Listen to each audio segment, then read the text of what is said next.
Hello and welcome to part 2 of the Ori and the Will of the Wisps main quest order beginner guide. And for this section we're going to be heading basically from this point of the game right up until Windswept Wastes and Willow Tree, which is the end game. So this section will cover Silent Woods, Luma Pools, Baur's Reach and Mouldwood Depths. So without further ado, let's get straight into it. And we're going to just basically teleporting straight from Wellspring when we finish the escape section. We're going to be teleporting from there to Kwolok's Hollow.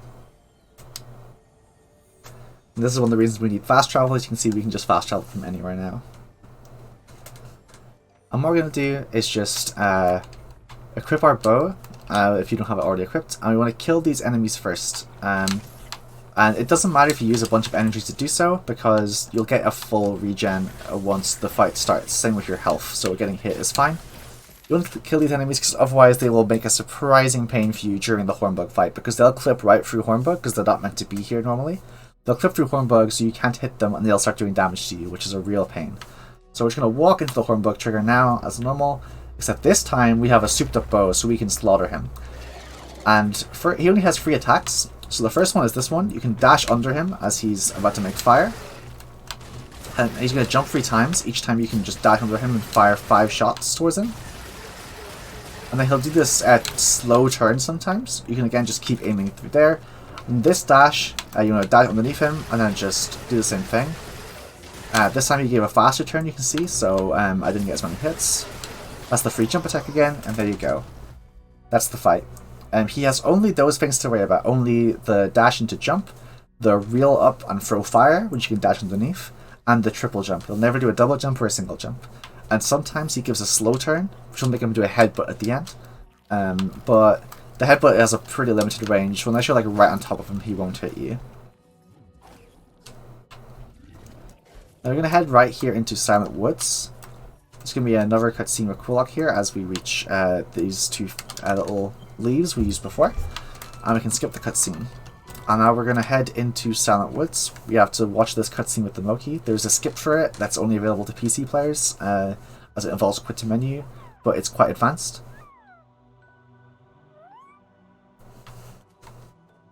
And now we're going to head down into Silent Woods.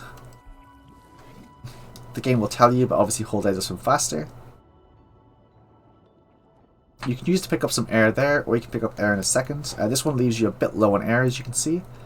So I'm going to swim into the wall so he breaks it, and then pick up the air there. And here, you can grapple to this point at the top left, and then head over here and enter into this cutscene with Shriek. Again, this cutscene is skippable, but it's an advanced skip, so I'm not going to go into it.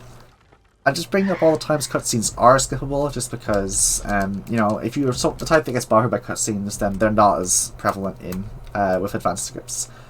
Here, we stand on the very edge of this hill. By doing a time jump, we make it up to here, and then we can grapple up to this point here. And we can just dash along here, which is a bit quicker than going through the bubble cycles. Now here, we can jump up to here like that, or we can just use the bubble, which is a bit easier. And here we want to just basically, for these bubble cycles, we want to just play as safe as possible, because dying at any point will take us all the way back over here. So we want to just wait until the bubbles are just about ready to go. And if you get this one wrong, you can wall jump on this one, like you can see here.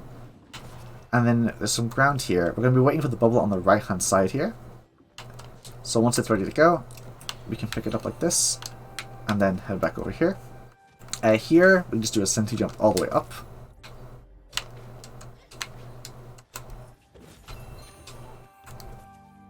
Unlock this keystone door, which is a quit to menu. And if you're low on energy, shooting energy crystals with Splinter will actually give you more energy. So that pops out 6 there. I only had 1 left to pick up, but yeah. And here, kind of a weird skip. You can, instead of just walking forward, you can sentry jump up and then dash, and then you can jump again and refresh your dash in the ceiling. This is a very small time save, but it's pretty easy, so I thought it'd be worth showing. Like so. Now, this is a cutscene that is only skippable with probably the hardest trick in the whole game, so we're not going to bother going into it. But it means you get to see this really cute cutscene of Ori and Ku hugging it out, so I mean, life could be worse, right?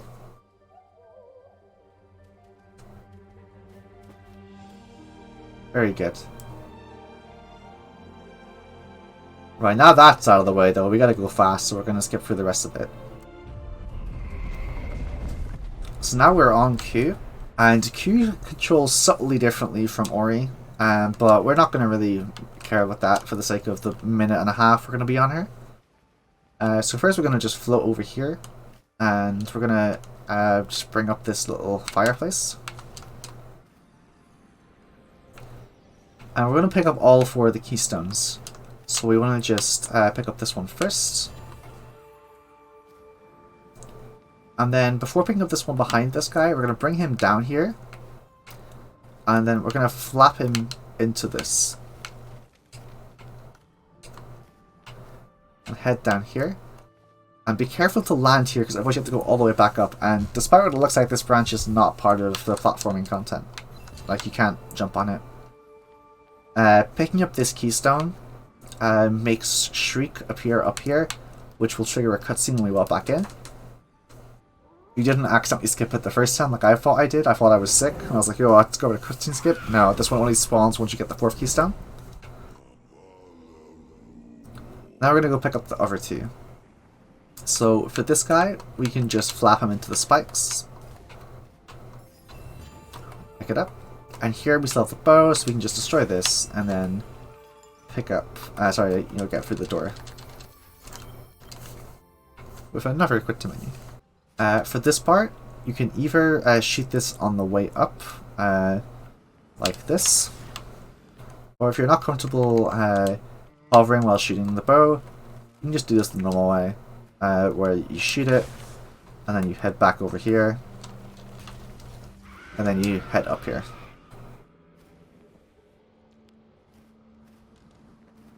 Just gonna head up here and shoot this, and then by keeping this hover, we can go all the way over this section.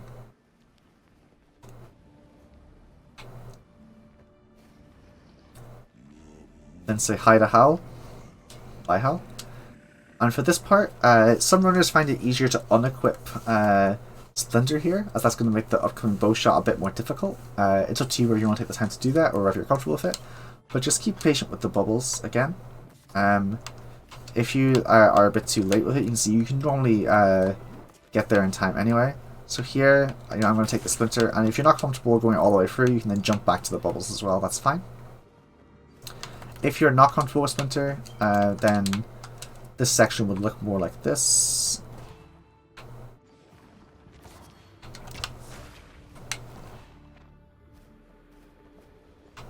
Like so.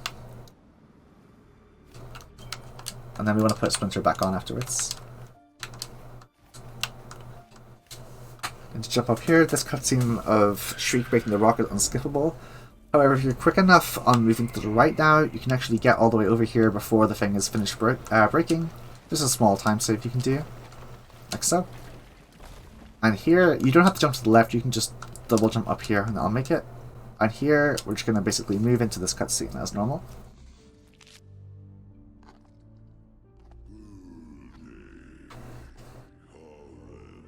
As before, there is a cutscene skip to do that, but it's not that difficult, but it's a little bit more advanced. And this is just a run to get you through the run, as required. And there's also a skip for this cutscene, but this one is a lot harder.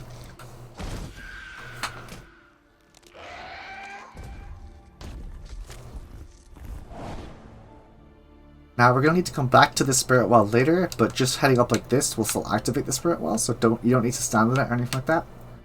And then we're going to head to the right. Now there's a very important bit of tech here, and this is a lie by the way, but if you jump right about here to the right, Ori will T-pose like that, which is very important. And then we want to skip the cutscene as we head into it.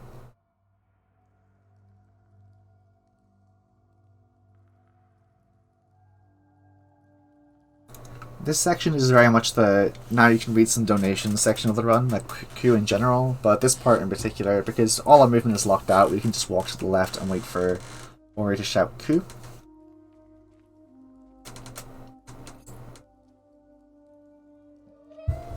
Now we're going to jump down and to the right.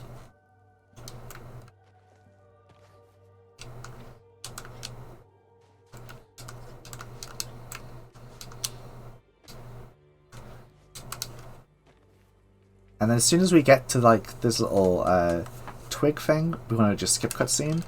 Now there'll be another cutscene to skip. And we're immediately going to teleport back up to here, which is at Wellspring. So that's Silent Woods finish shift, which means we now have the feather, which means now we can access Luma pools without any advanced tricks. And after you finish Ku, all your stuff becomes unequipped, so make sure to equip it again. And we're just basically heading down and to the right into the water. And sometimes that guy control you.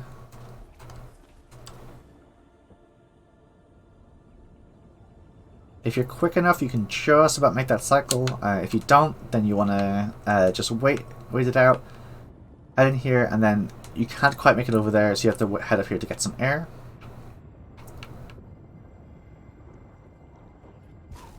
And here you want to just jump over here and grapple. Now this room can be absolute hell on controller due to whether it gives you grapple or bash. That's what you ideally want to do. You can instead, you know, bash off one of them to get into a spot to grapple up there. Now here, we want to just head down and to the right, and there's this little wall. You can just stand in front of it, wait for him to shoot the projectile at it, and head on as normal. And then we can just head up through here. Now, at this section, you're normally meant to break this wheel and all the rest of it, but you can just simply jump here and head up here. And here, we can use the feather as the game prompts and make it all the way into Luma pools.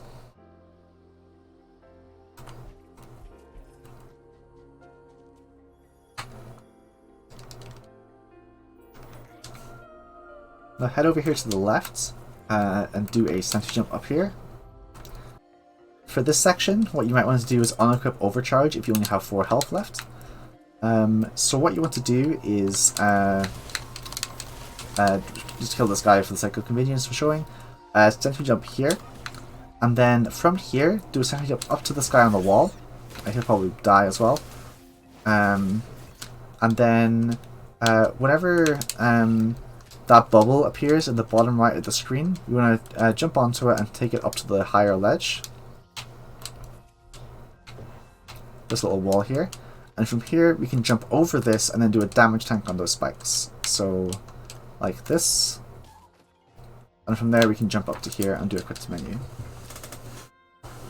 If you don't have the health to do that, you can also use Regenerate, and you can also equip Overcharge and still do it with Regenerate on. Because Overcharge makes you take 4 damage from spikes, and you'll have 5 max health at this point. So heading down, we want to just try and, you know, break the energy crystal just to get the energy for later, and then head up here over these spikes, and then do a sentry jump here. And now this is an optional trick. It saves time on with quick to menus, but it probably doesn't save time with console. And basically what you want to do is up here, sentry jump, and then dash into these spikes, and for some reason that automatically completes this puzzle down below. I have no idea why, but it does. So then you can just do a quick to menu, and that will have the puzzle completed by the time you respawn. So normally this water isn't meant to be drained, but it is. So we can head down here and bring this guy all the way up here. Get your air, and then just aim him up at the wall. And here, we can either just wait for a bubble or sentry jump up, doesn't really matter. And now here is the 1 point of RNG in the run. It's not, like, massive, but it does, you know, take time. Basically, you want to dash underneath this bridge, because standing on it starts this combat arena. And over here on the left, you can see the door here didn't spawn for me. Which is good, that's what we want. This means I don't have to do the combat arena. However, sometimes this door will spawn. And I spent so many hours trying to work out why, but as of now, we still don't know why it does or doesn't spawn. If you see, I went over here this time, and the door is here, meaning I have to quit to menu, and basically what you have to do is just keep quitting to menu and try again until the door doesn't spawn. However, it's worth mentioning that if you reach this section as normal, and then don't die in any way, and don't do puzzle skip, and just basically do things as normal, you know, come down here and do this puzzle as normal, and don't die during it, and don't die after it, this door will 100% of the time not be spawned. Like so. And so if you don't want to deal with the RNG of this door, or if you're, you know, pretty confident in not dying here, then you can just do that version and make sure never to deal with this door. That's probably faster on console because quit to menus take so long on console because those are real time. But for PC, it is faster to do puzzle skip and just hope you don't get bad RNG. That said, for me, I nearly always get this between first and second try. Rarely get third. One time I did get 9th try, that was pretty frustrating, but for the most part it's, you know, first or second nearly every time, and at worst it's third try. And each try only loses 5 seconds, so it's not a massive deal. Head down to the left, we want to pick up this little dude here and bash him into the wall. And pick up a little bit of air here. And now, there's a cutscene with Kwolok we don't want to trigger here. If you move a bit, I'll make a save here just so you can see. I'm not sure if it'll show up in debug mode. Yeah, so if you move basically a bit too far to the right here, the game will trigger this cutscene with Kwolok. But we can stand here and still do everything we want to be able to do. So as long as you stand and you can see Ori kind of teetering, that's perfect. And you can turn yourself around by ducking first so you don't accidentally fall off. Like that. So stand here, and make sure you're teetering, and then do a sentry jump fully up, and then hold to the left and make it over to this ledge over here. And this is the ledge that has this little seed inside of it, that we won't be getting it. If you run out of energy doing this by failing it too many times, picking up this seed will give you a save point, and you can quit the menu to get your energy back instead. So here, what we want to do is do another moving sentry jump to the right, like so, and we can make it all the way up here. You have to be moving all the way to the right as you do this, and you can make it up to there. And doing that, we skip the Kwolok cutscene completely. Here, we head down to lower, head to the right first to trigger this guy. And I'm going to bash him to get this little keystone here. And remember, bashing won't actually kill him. So after you bash him out of the water, to get you to the keystone, make sure to bash again as you jump up. And also, as he gets out of the water, he's quite quick, so he may catch you like he just did to me there. Here, you can send you up, or you take the spring, get some energy here, and another sentry jump to get this keystone. And for this keystone, you can either do a moving sentry jump, then head back over, but that's a little bit difficult, so instead you can just do it the normal way by doing, just heading over here first. So here, you want to just do a sentry jump here, and then grapple up here.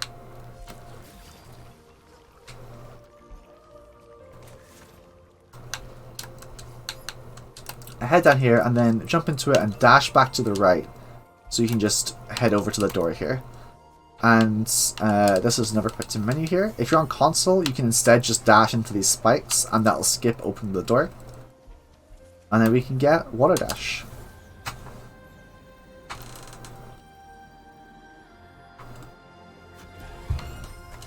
And if you can remember from the start of part 1, we were setting up God mode in this exact lake. And yeah, this is pretty much where we want to do it, with these little fish here. As you drown, so when Ori's in the drowning animation, start holding bash. And as long as your bash is held after you drown, then Ori is now fully invincible. And then you have swim dash, you can get back out, and then we can head on to Kwolok with invincibility, which is obviously going to make him a lot easier.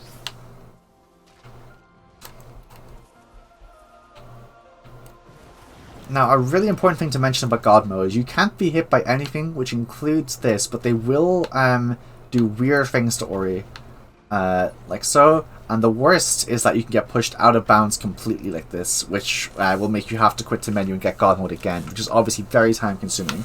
So be really careful when you're in God mode to not accidentally get pushed out of bounds like that. You also see that I can't drown now, which is very useful. Ignore that save trigger because we're about to get one from Kwolok anyway. And yeah, here we are at the Kwolok fight. And now, if at any point you need to practice either of these sections, if you go to your saves here, you can see in the beginner section, the Luma Pools part has both the Kwolok escape and the Kwolok fight, which means you can practice either section you want. And if you want to practice with God mode, you can turn on invincibility, and without God mode, you can just turn it off. Now, as I said before, it's really, really important to make sure you absolutely do not bash or quit the menu, because doing that will you know, completely reset your god mode. Even when it's very tempting to bash, just try to train your muscle memory to not do it at all. So there's going to be like a bash lantern coming up here, which you're going to want to take to get on with the rest of the fight. But if you do that, you'll have to set up God mode again, which will force you to abandon challenge and watch the whole cutscene again, which is very time consuming. So instead, we want to go into the water and water dash out.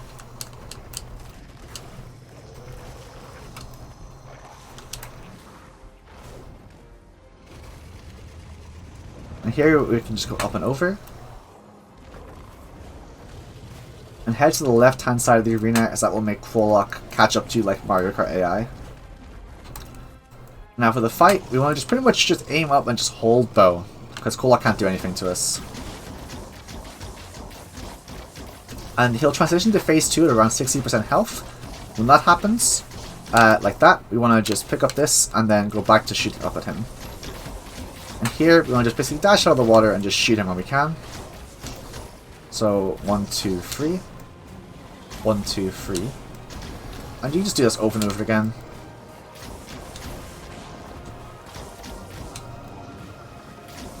And there we go, that's the fight over. Now, if you do this without God mode, you can quit to menu this cutscene, but as we're using God mode, we won't be able to, we'll have to watch the whole thing, or we'll get rid of God mode. Just climb out of the fight.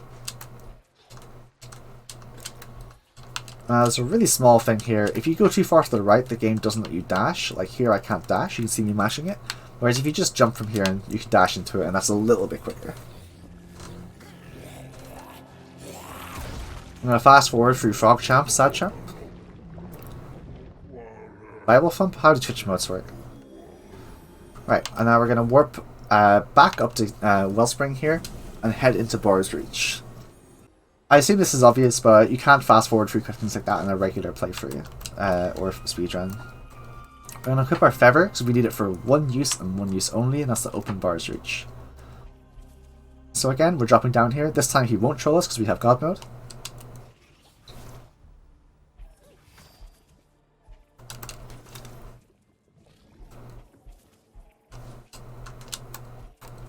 And the game will lock you from movements here. Just walk all the way right till Ori stops, then mash through some dialogue. And here, just pretty much, this Feather has much more range than you think, so you can do it from all the way back here and it'll still hit Baur. Baur? Baur? I'm not sure how to pronounce it. So for this section, equip your bow again, just because we're going to need it later. And here we want to get right on top of Baur, and then do a sentry jump up. This is one of the sections we're going to be interacting not at all, basically, with the level design. Stand right here and do a sentry jump, and sometimes you get that corner boost like I just did there. Otherwise, you'll just land on the top of this thing. You can walk above it like this.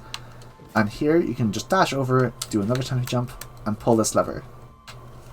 Again, if you're not using God mode, you can quit to menu here.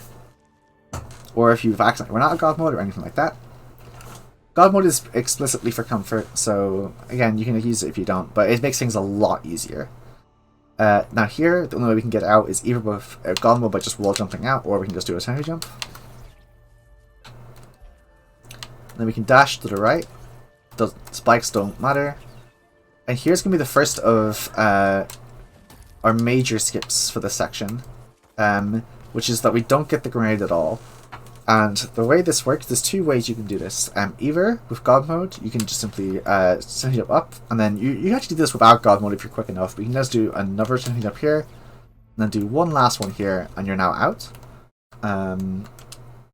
But one thing you can also do is that Sentry has fire properties, meaning you can jump up to here, drop a Sentry, and just wait. And now the wind will carry you up.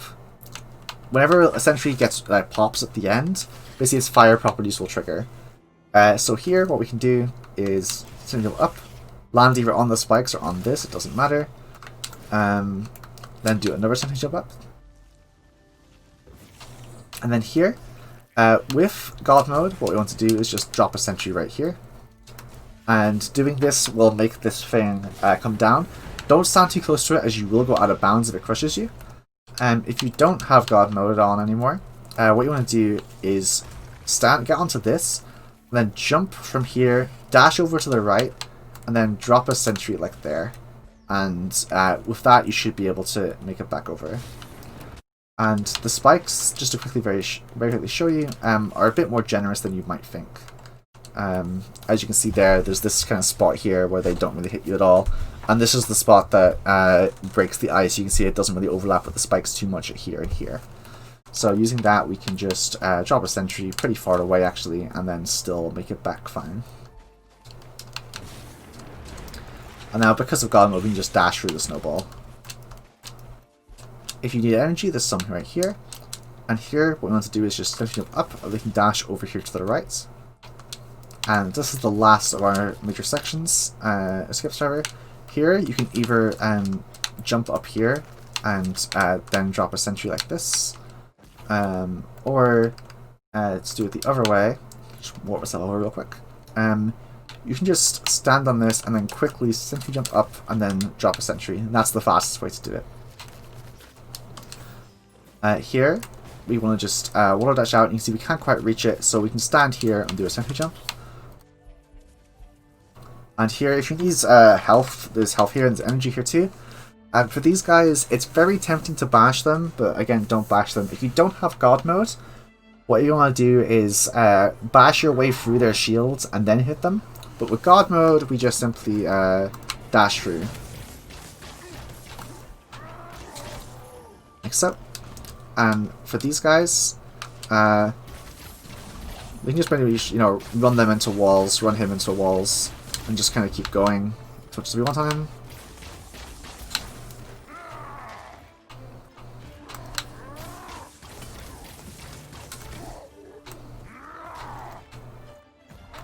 And that's the combat arena done now.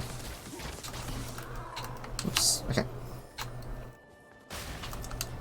Now we're going to head down here really quickly because keystones aren't actually tied to the door they're meant to be used for. So while this keystone is meant to be used down here, we can actually use it in a completely different area. So we're going to use that in Moldwood to save about 20 seconds. Just hover up here, and with God Mode you can do something kind of funny and actually hover straight through them, which is pretty funny. And here you want to pick up this energy, just because it makes things a bit quicker. So for this last section, while you can't bash, you can still grapple, even though they're tied to the same button. So grapple up here, then sentry jump up here, then sentry jump again, then sentry jump one last time, but do not bash there as you will lose God Mode. Now just take this up, and grapple, and here you'll get a full refill on your health and stuff, so it's fine to use as many sentry jumps and stuff as you want. And keep walking left until the cutscene has started, and then you can let go of your controller right now. And I'm just going to fast forward through it real quick. This cutscene is unskippable, unfortunately, at least in this category. And for the escape, same as before, I'm going to do things very basic. We're just going to basically, just using our dashes and everything else. There's only one bash point in this, and remember, because we have God Mode, we can just go through it without that bash, and we can go over spikes and things like that. So here, instead of bashing off this, we can instead head over there, and if we need to, we can sentry jump. The snow can't kill you, so don't worry about it. There's a grapple point here, and here we can just use the feather. Don't have to worry about anything else. You can swim dash through here, and then at the end, there's an enemy that sometimes spawns here, sometimes he doesn't. No one knows why. If he does spawn there, don't bash off him. I'm going to keep saying that just to make sure. And here, you can skip the cutscene right about here. Skipping it's pretty inconsistent, or like knowing when to skip it. It's basically a sound cue because it's in complete darkness. But you'll mostly get it from muscle memory. I get it most of the time now. If you don't skip it, Heel's dialogue will start, and you can't skip it while he's in dialogue, but you can skip it straight afterwards. So here, we want to teleport down to Kwolok's Hollow, and head over to the right. We don't have to worry about what we hit here anymore, because we've already beaten Hornbug. And we're going to head down to that section we opened earlier.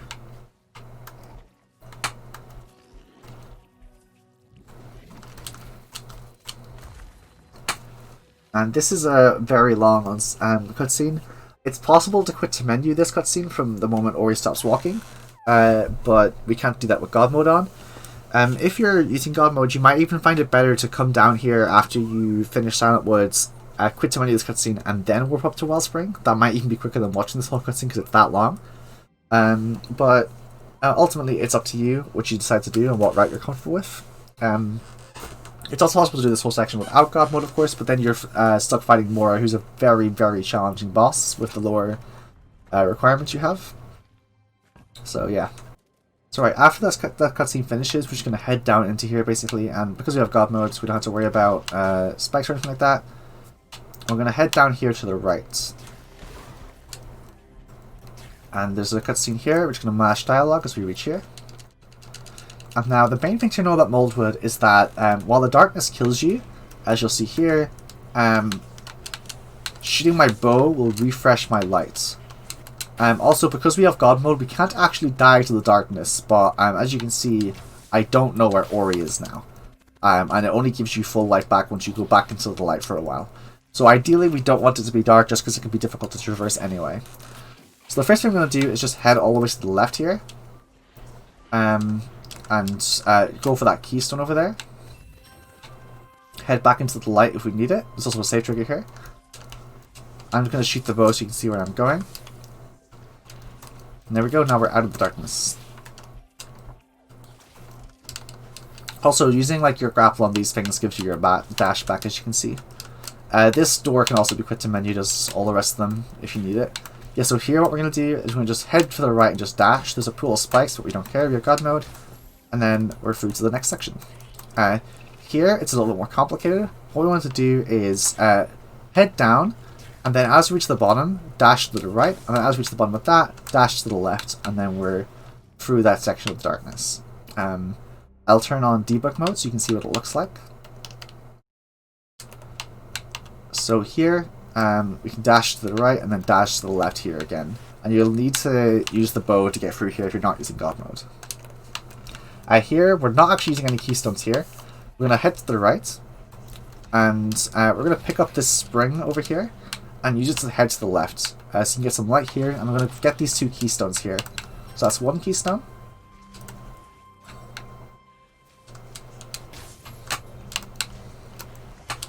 And that's two keystones. Keystones also give you a little bit of light, as you can see. Yeah, so that's the two keystones we need. We don't need them for Mouldwood Depths, as we're going to just skip the rest of the level now. I'm going to dash to the right here, and this section is probably the most complicated yet, but with God mode on it's a lot easier. And basically what we're going to do is once we get to this set of spikes over here, stand in the spikes and send him jump up, and then just jump up to the left and you'll make it in here. If you don't have God mode on, and then you want to stand right about here and do a moving one to the right, and then land on this and do a moving one to the left, and you'll make it up there. That's quite challenging if you don't know what the layout of the room is. I'll do it again with debug mode on so you can see what the room looks like.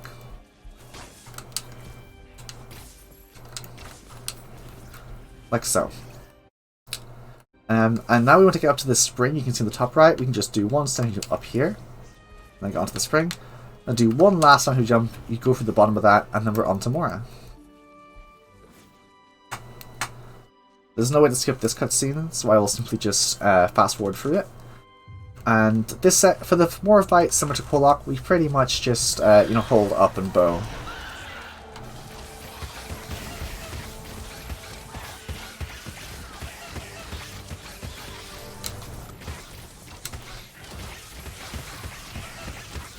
After a while, she'll break through this wall, and the only thing is we want to stand on her right hand side because there's an attack she does to the left that can be quite time consuming.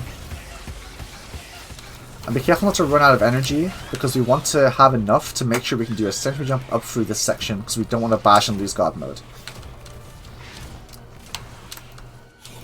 Because if we lose God mode, we have to go all the way back out and get in, and come all the way back in, which is obviously pretty terrible. Now, it's also important to get through this section fine, because even though you have God mode, if you don't get through this section, because this wall gets destroyed and replaced, you'll actually not be able to finish the fight and will have to reset the fight by using Abandon Challenge and then watch the whole cutscene again. So be careful not to get stuck behind Mora there. Here, we want to shoot this with the crystal, with the bow rubber to get full energy, as you can see here. And this is the attack to the left I was saying to avoid. You can see it's quite time consuming. And then we want to just shoot up again, basically.